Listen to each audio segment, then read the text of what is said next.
Hello, my name is Sydney Zilke. This is for assignment 8-1 in financial decision making, and the assignment is on financial institutions and financial marketplace and comparing and contrasting the sources of short-term and long-term financing available for-profit organizations, and then also differentiating between money market and capital markets.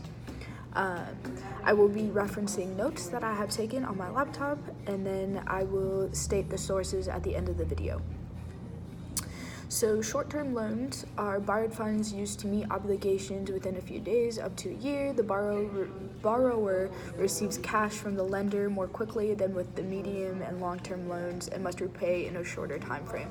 So basically, short-term loans are when companies or individuals are getting cash from a lender, and the amount of time in which they have to return that cash that is given to them, is borrowed to them, is shorter than in the case of a long-term loan. Some examples of the short-term debt is like credit cards, money market, and overdraft. So overdraft is when somebody, an individual or a business, takes out more money from their account than is actually present within the account, so more money than they actually have. And there's a short time frame in which they have to pay that back, otherwise extra charges are added to it and everything like that. Credit cards are a great example of short-term loans.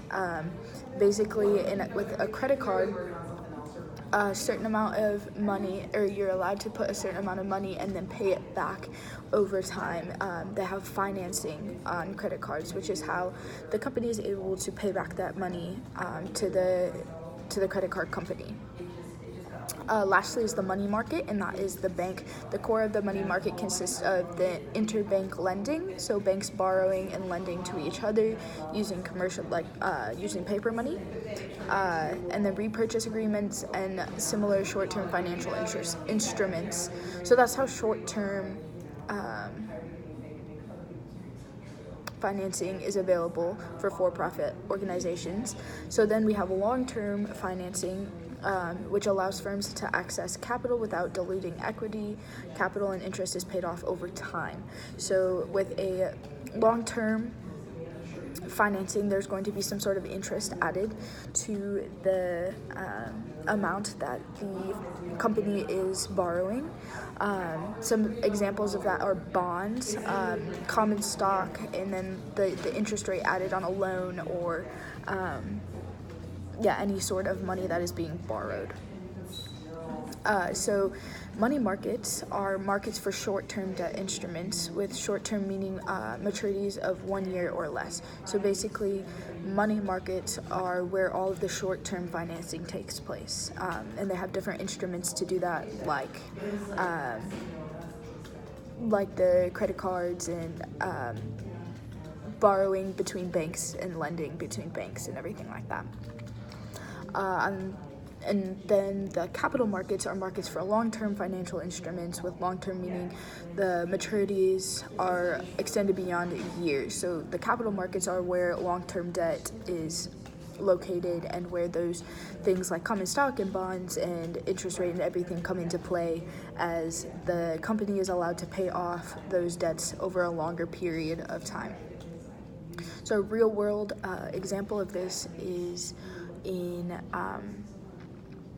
companies when a startup is happening. So say I wanted to start a cafe, I would have to take out a loan, and then taking out that loan would allow me to purchase the startup things, like the startup furniture, the startup equipment, my first month's rent, and I would pay that back over a gradual amount of time, and I would use that loan to pay for the upfront things. And then an example of like the short-term money market example would be in a cafe, or in my normal life, if I were to go to a store and make a large purchase that I didn't have the funds readily available for, that would send me into overdraft, and then I would have to pay that back rather quickly in order to avoid extra charges, and that would be a short-term loan of money, because technically I didn't have that money to begin with. So that is assignment 8-1.